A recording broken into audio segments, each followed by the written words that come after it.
Afin de tirer la sonnette d'alarme sur les effets des maladies chroniques au sein des communautés francophones ontariennes, le Centre de santé communautaire Taïbou a organisé la projection publique d'un documentaire autour des témoignages de personnes affectées. Suivons leurs histoires.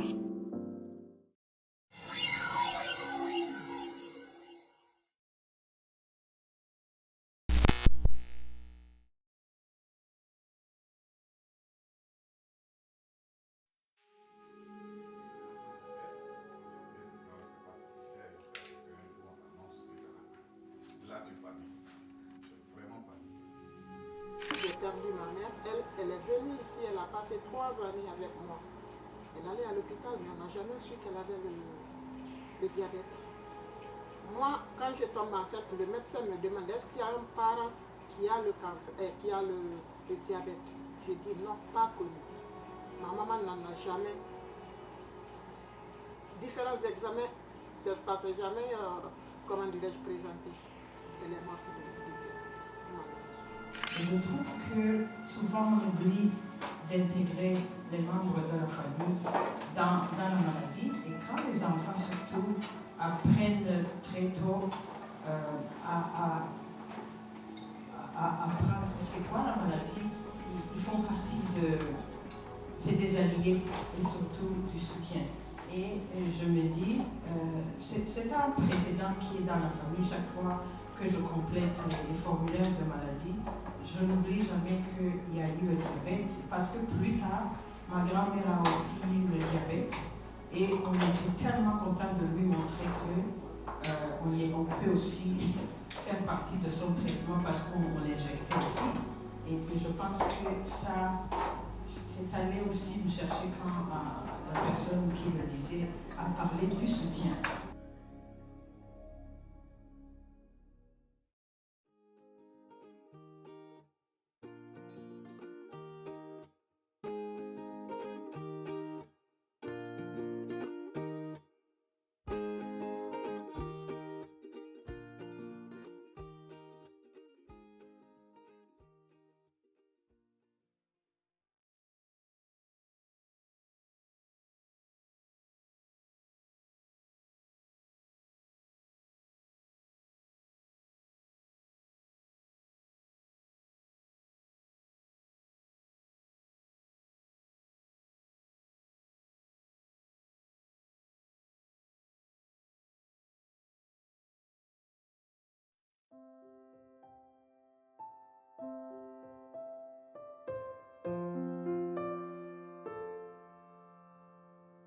Moi, c'est ma gynécologue qui a attiré mon attention sur le cancer du col de l'utérus.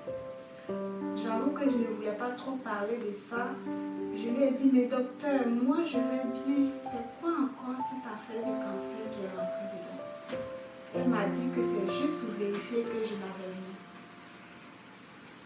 J'ai trouvé ça trop intrusif.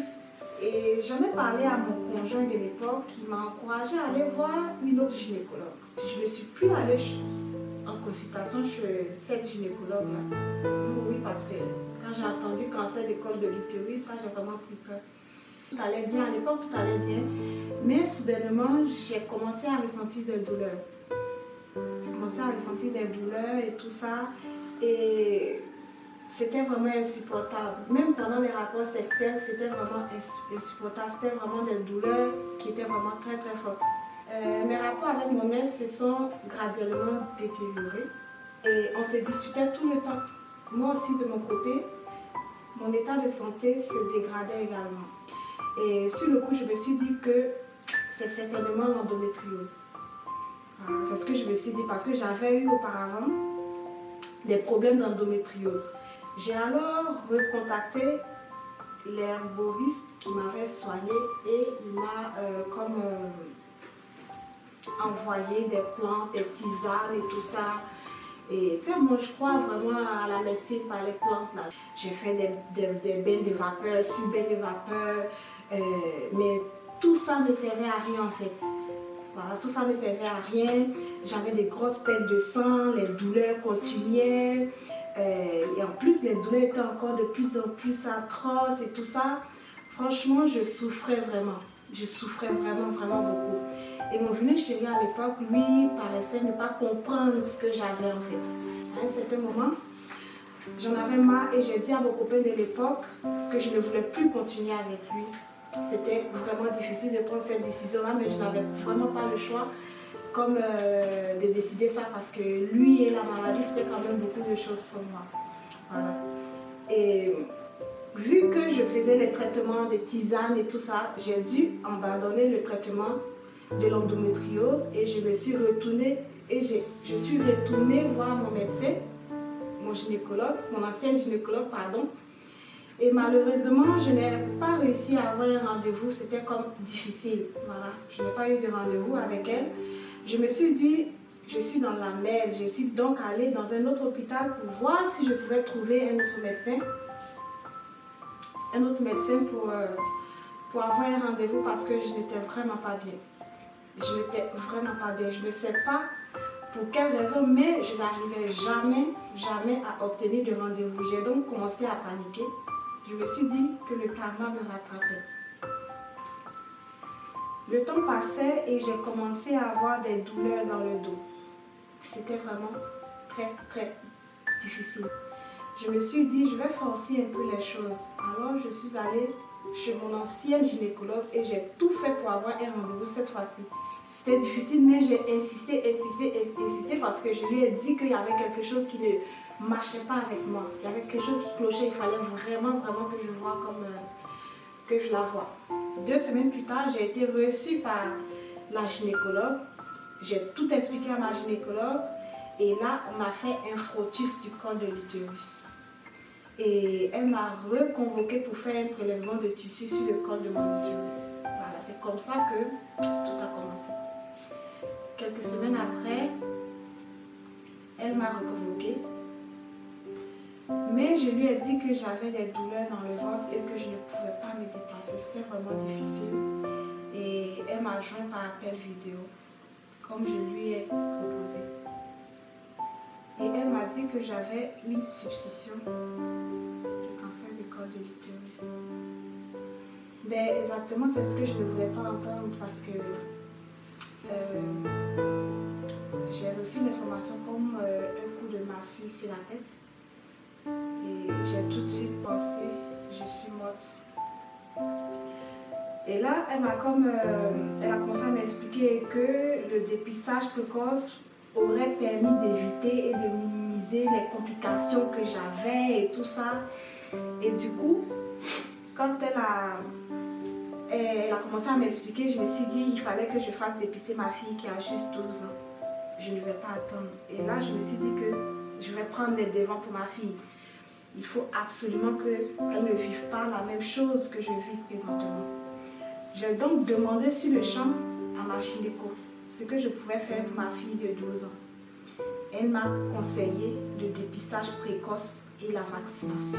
Comme je suis dans un groupe de femmes immigrantes d'Afrique, je me suis dit il fallait que je fasse un post. Il fallait que je fasse un post pour parler du cancer du col de l'utérus. Il fallait vraiment que je parle de ça parce que c'était quand même un sujet tabou.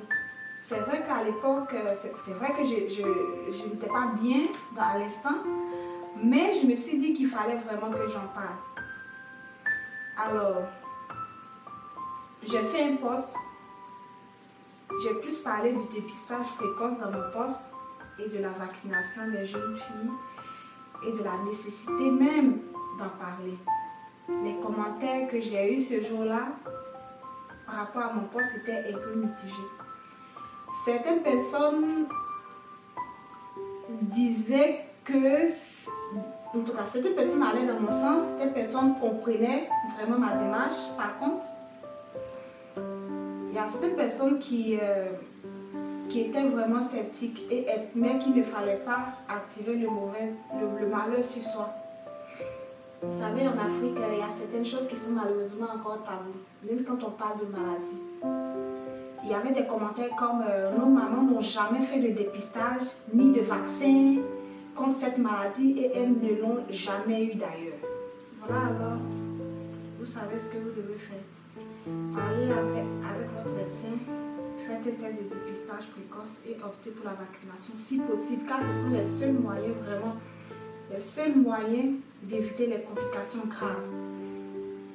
Si vous ne savez pas comment faire ou aller, au lieu de perdre le temps, puis la maladie va devenir grave, allez vite au centre de santé communautaire Taïbou. Eux, ils m'ont beaucoup aidé.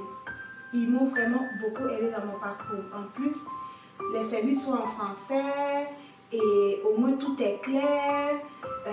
Pour moi, francophone, zéro anglais, c'est un gros plus qui fait toute la différence.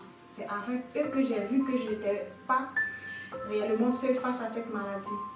Ils m'ont beaucoup aidé en m'informant sur les ressources disponibles, avec qui je dois parler, où dois-je aller, par où commencer, qui aller voir. Tout ça est parfois trop à prendre, est parfois beaucoup trop. C'est trop pour une personne. Pour moi, toutes ces informations-là, c'était trop. Lorsque tu te retrouves dans ce genre de situation-là, allez vous renseigner là-bas. Participer à leurs activités, c'est gratuit et ça va vous permettre d'éviter de vous retrouver dans des situations que vous ne souhaitez même pas à votre pire ennemi.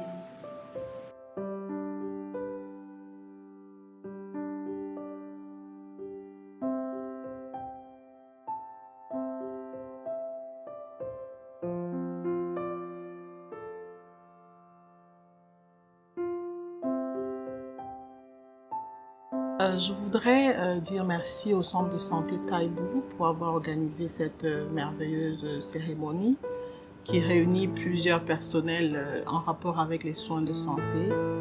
Et nous venons de sortir de cette étape où nous avons regardé des témoignages des personnes atteintes de certaines pathologies chroniques comme le diabète ou le cancer. Il y a une dame qui m'a particulièrement touchée, celle qui parle de son expérience par rapport au cancer du col de l'utérus. Dans ce qu'elle dit, ce qui m'a beaucoup touchée, c'est le fait qu'elle n'a pas rapidement eu accès non seulement au dépistage, mais ensuite aux soins. Elle raconte comment elle a trimé pour pouvoir obtenir un rendez-vous avec un gynécologue. Et on sait très bien que concernant les cancers, plus le temps passe, plus ils s'aggravent.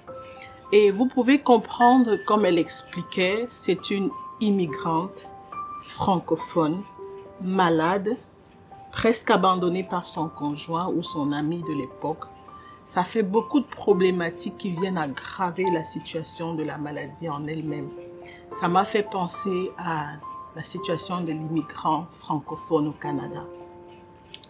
Vous savez, quand on vient d'arriver, il est difficile de s'intégrer rapidement.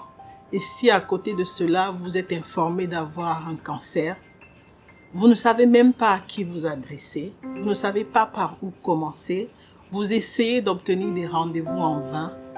Et pour une pathologie comme le cancer du col, qui est déjà comme un tabou pour la culture africaine, vous imaginez que vous devez être en face d'un médecin. Non seulement vous devez lui parler de votre maladie, mais vous devez lui parler dans une langue que vous ne maîtrisez même pas. Ou alors il va vous parler dans une langue que vous ne comprenez pas toujours. Alors parfois vous n'avez pas complètement l'information qu'il faut et vous passez un peu à côté de l'essentiel vu l'urgence de la situation.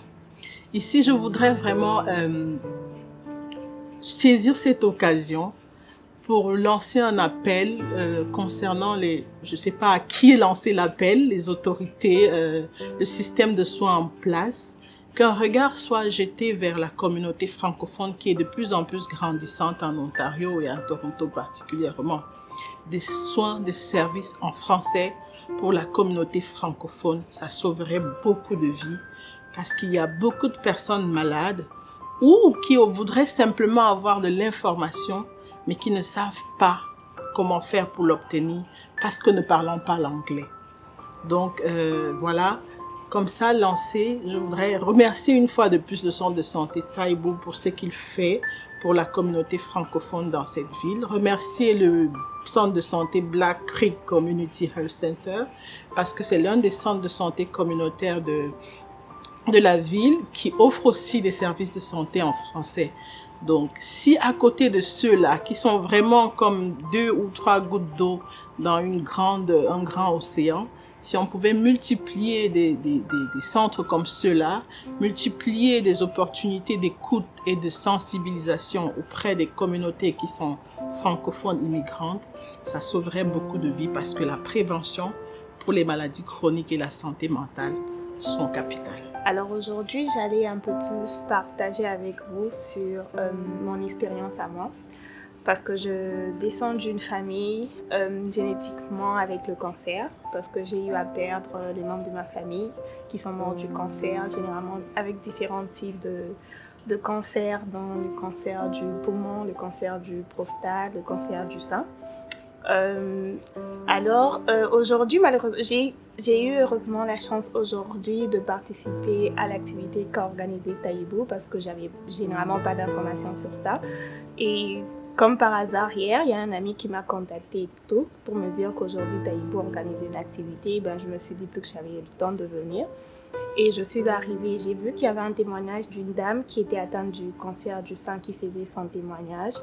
Et j'ai eu par l'occasion la grâce de poser des questions pour savoir comment est-ce qu'on peut faire pour pouvoir lutter au cancer, surtout quand on a des gènes, on est génétiquement susceptible à l'avoir suite à notre famille qui a été atteinte, à des membres de notre famille qui ont été atteints du cancer.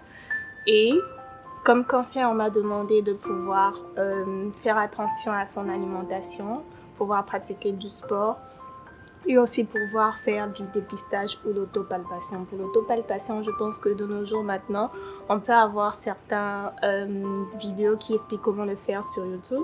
Et pour le dépistage, je viens d'apprendre qu'aujourd'hui, Taïbou organisait des séances de dépistage pour ceux qui veulent le faire parce que c'est vraiment important. Pas seulement lorsqu'on est dans une descendance des personnes qui ont été atteintes du cancer, mais c'est toujours important pour nous d'aller faire le dépistage, l'autopalpation, de bien se nourrir pour pouvoir lutter contre la prévention du cancer. Parce que c'est bien plus sécuritaire de pouvoir les découvrir bien plus tôt avant qu'il arrive aux phases où c'est déjà aigu. Parce que malheureusement, j'ai eu à perdre mon père qui est mort du cancer, mais je pense que lui, on a découvert son cancer bien plus tard. Peut-être je me dis que si on avait eu à découvrir ça bien plus tôt, si on passait par les dépistages, ça aurait peut-être pu le sauver. Puisque dernièrement, je viens de perdre aussi ma grand-mère qui est décédée du cancer du pancréas. Et elle, je pense qu'on a découvert vraiment la maladie quand c'était déjà dans un état très, très, très grave. Je pense qu'on a découvert ça, un mois. Et elle est morte juste un mois après. Donc c'est toujours important de pouvoir en parler autour de soi parce qu'il y a beaucoup de personnes qui ne reconnaissent pas le symptôme. Moi particulièrement, je ne connaissais pas grand-chose sur ça. Et j'avais juste, puisque je savais que j'étais descendante d'une famille où il y a généralement le cancer, une fois que j'ai une petite douleur dans les seins, j'allais directement chez les médecins pour faire des examens parce que je m'étais dit, on ne sait jamais. Certes, je ne connais pas tous les signes du cancer de sein, mais dans ma tête, je m'étais dit, dès que tu as une douleur, tu vas à l'hôpital, tu vas te faire soigner. Et généralement, peut-être ça ne suffit pas, mais parfois, nous-mêmes, on peut essayer pour les femmes, essayer de faire l'autopalpation parce que c'est vraiment, vraiment important. Et ça aide sans le savoir, ça aide peut-être à sauver des vies, à prévenir contre le cancer. Et parmi les causes d'apparition de cancer et de récidive de cancer, c'était les déménagements. Le changement d'environnement est un des facteurs qui peuvent provoquer le cancer. Donc malheureusement, la population immigrante est très susceptible de subir ou de vivre, d'avoir un cancer. D'où l'intérêt d'être très, très attentif à ce point-là, sans parler du paquet d'émotions que vivent les immigrants par rapport au stress, à la peur, la ségrégation, etc. Un paquet d'émotions négatives qui vient s'ajouter pour les rendre encore plus susceptibles d'avoir un cancer.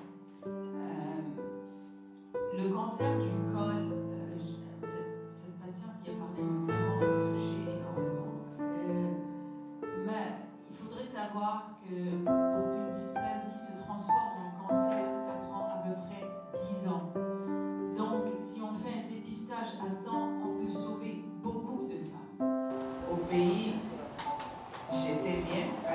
commencé avec le stress, je suis devenue diabétique. Quand on a examiné, on a remarqué que je suis diabétique. Dû au stress et d'autres problèmes, sans emploi et sans quoi. Après tout, j'étais aussi trouvée avec un cancer de l'utérus. C'est grâce à Taïbou, maintenant ça devient comme un témoignage. C'est grâce à Taïbou qui m'a donné des médecins spécialisés pour me faire soigner.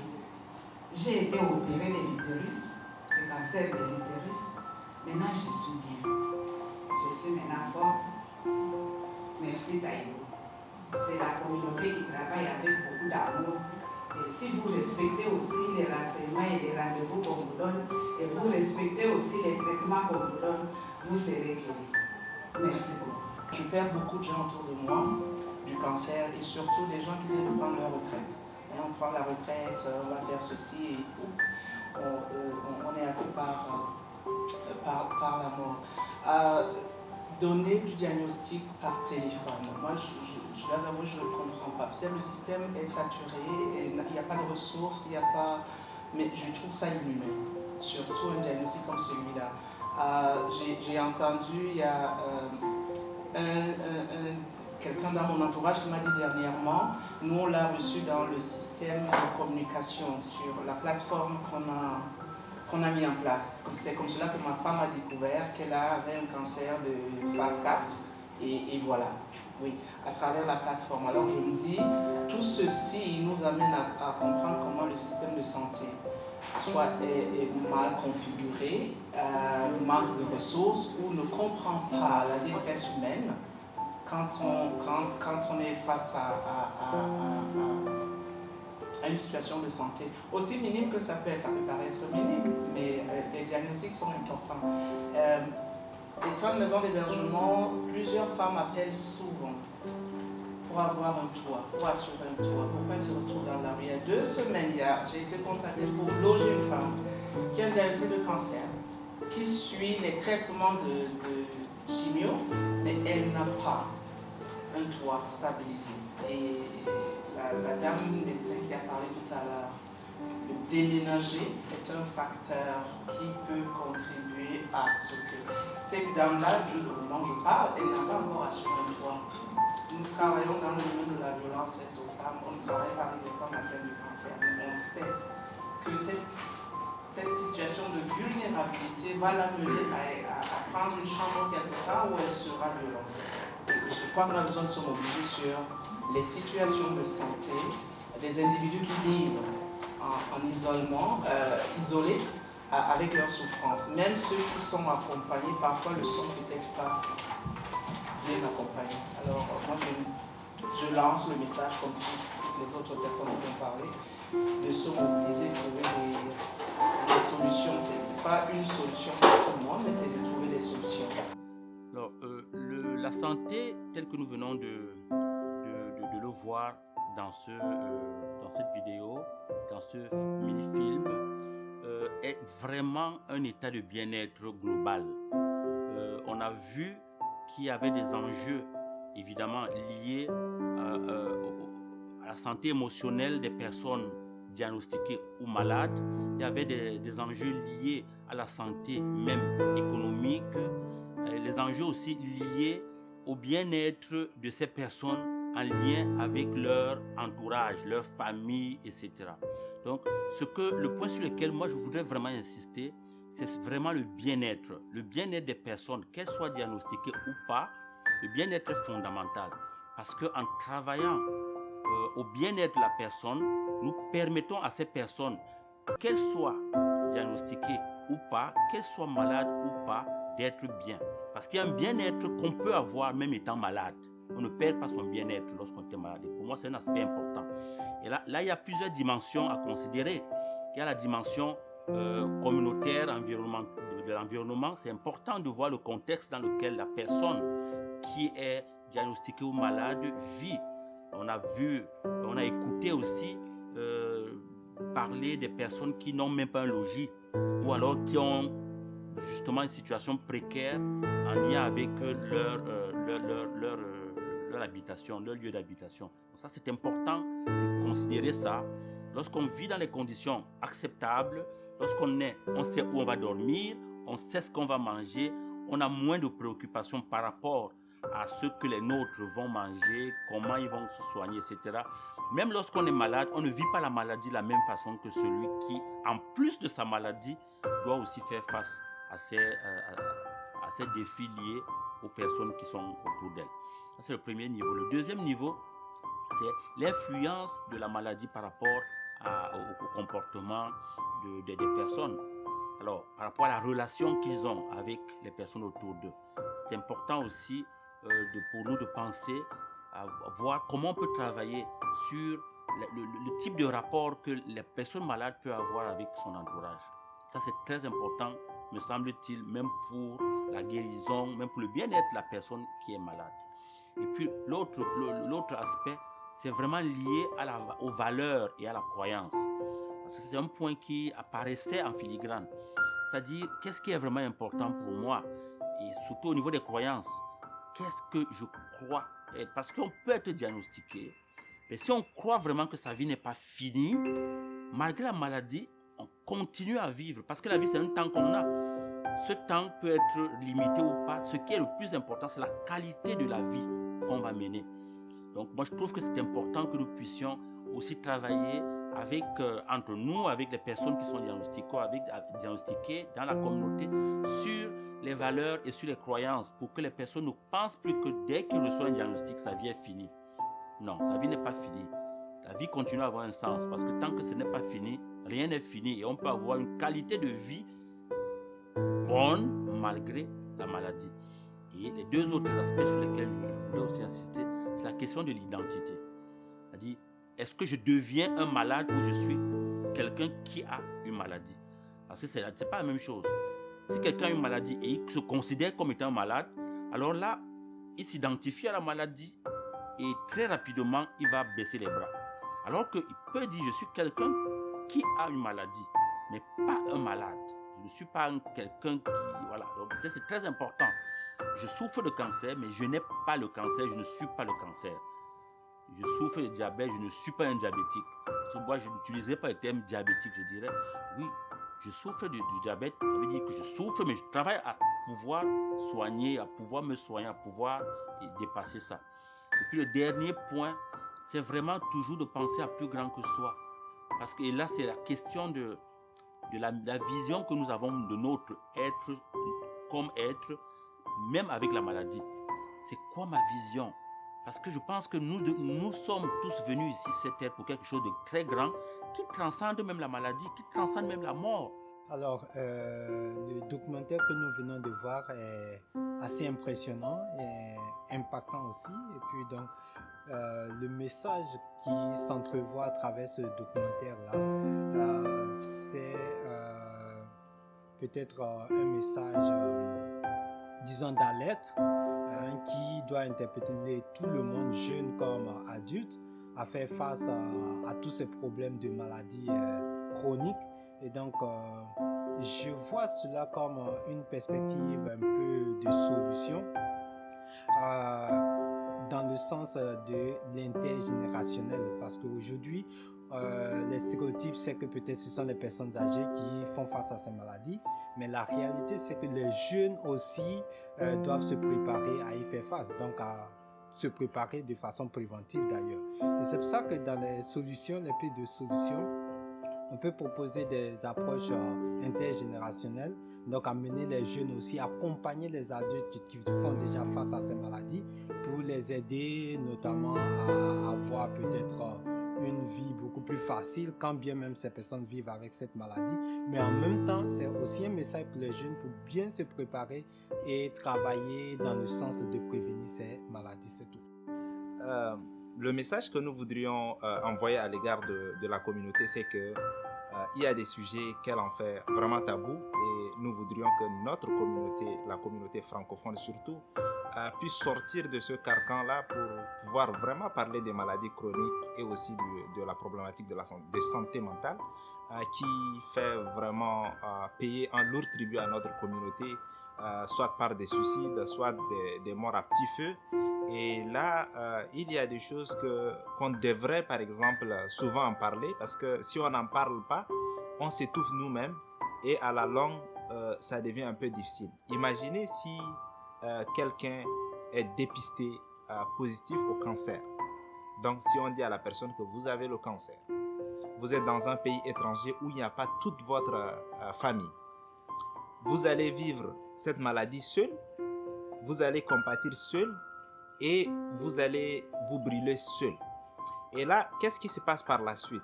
Il faudra en parler, il faudra être ouvert à parler à son médecin, à son entourage de ces maladies-là surtout. Et nous qui travaillons auprès de cette communauté de façon directe, savons de quoi il s'agit et comment cette communauté est en train de souffrir de ces maux-là. Parce qu'on n'en parle pas. Mais aujourd'hui, pour ceux qui se sont ouverts et qui se sont donnés au dépistage, ils savent au moins leur statut par rapport à ces maladies-là. Et ça leur permet quand même de prendre des mesures au cas où ils ne sont pas malades, de prendre des mesures pour éviter cette maladie. Et au cas où ils sont malades, au moins ils ont le temps, comment on appelle, d'éviter les conséquences fâcheuses. Et aussi, par rapport aux jeunes avec qui moi je travaille et presque tous les jours, ce sujet-là, c'est vrai, ça faisait un peu tabou, mais avec le temps, ils ont compris de parler de problématiques de la santé mentale. On en parle le plus souvent, on organise des ateliers avec des experts et les jeunes s'ouvrent. Et ils posent des questions même en dehors des ateliers, en dehors des activités. Et quand ils viennent nous voir pour des choses confidentielles, ils nous en parlent. Et ça nous fait chaud au cœur de leur chercher des ressources pour pouvoir les aider. Et comme aujourd'hui, vous l'avez constaté, plusieurs leaders d'organismes étaient là, des leaders religieux étaient là, les jeunes eux-mêmes et aussi les membres de la communauté étaient là. Ensemble, nous avons entonné l'hymne de la sensibilisation. Comme quoi, le dépistage précoce, ça sauve des vies. Et quand ça sauve des vies, ça sauve des familles. Et quand ça sauve des familles, ça sauve une communauté.